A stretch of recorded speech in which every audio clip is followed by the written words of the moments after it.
Yeah, all day and all night, we'd stay up, it felt so right. We were so young, we were so dumb, we would get drunk and then hook. Timnas Garuda makin matang. Sintayong ubah strategi lawan Turkmenistan di FIFA Matchday. Timnas Indonesia akan menjamu Turkmenistan di Stadion Gelora Bung Tomo, Surabaya pada Jumat 8 September 2023 pukul 19.30 waktu Indonesia Barat. Ini merupakan satu-satunya pertandingan yang mereka lakoni di FIFA Matchday September 2023. Namun sayang, Timnas Indonesia dilanda oleh masalah cedera menjelang pertandingan ini. Ada beberapa nama yang sudah dipastikan absen akibat cedera, yaitu Yakub Sayuri, Yance Sayuri, Sein Patinama, Dimas Derajat, dan yang terbaru Ricky Kambuaya. Ricky Kambuaya kabarnya hanya mengalami cedera ringan, jadi ex-gelandang Persib Bandung itu masih mungkin tersedia pada laga ini. Namun 4 pemain lainnya hampir dipastikan tidak akan bisa tampil. Sintayong pun sudah mengakali badai cedera tersebut dengan membawa 3 pemain Timnas Indonesia U23, yaitu Alfrenda Dewangga, Donitri Pamungkas, dan Zaki Ashraf.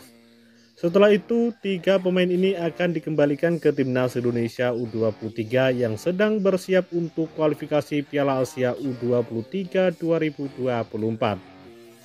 Menyadari Timnas Indonesia berada dalam kondisi pincang, Sintayong justru bakal melakukan eksperimen. Pelatih asal Korea Selatan itu bersiap untuk mengubah formasi pada saat menghadapi Turkmenistan.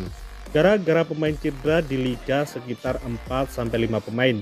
Jadi saya mengubah lagi formasinya. Ya, untuk pertandingan besok, ucap Sintayong dalam jumpa pers jelang laga kontra Turkmenistan.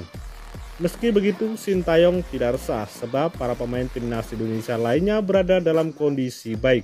Meski fokusnya sedang terbagi dua dengan persiapan Timnas Indonesia U23. Coach Choi bilang ke saya dan disampaikan bahwa tidak ada pemain yang masalah dan kondisi pemain saat ini semuanya bagus, ujar Sintayong. Timnas Indonesia memiliki keuntungan karena bermain di hadapan publiknya sendiri. Dengan begitu diharapkan Jordi Amat CS bisa meraih kemenangan atas Turkmenistan.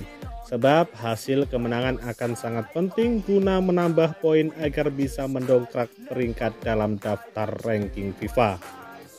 Di sisi lain, melihat kematangan skuad Garuda selama diarsiteki Sintayong, pemain depan Timnas Indonesia menunjukkan performa sip. Sintayong melatih Timnas Indonesia sejak Januari 2020. Sebanyak 33 pertandingan sudah dijalani. Bersama juru taktik 52 tahun itu, Indonesia sudah menjalani sebanyak 33 pertandingan.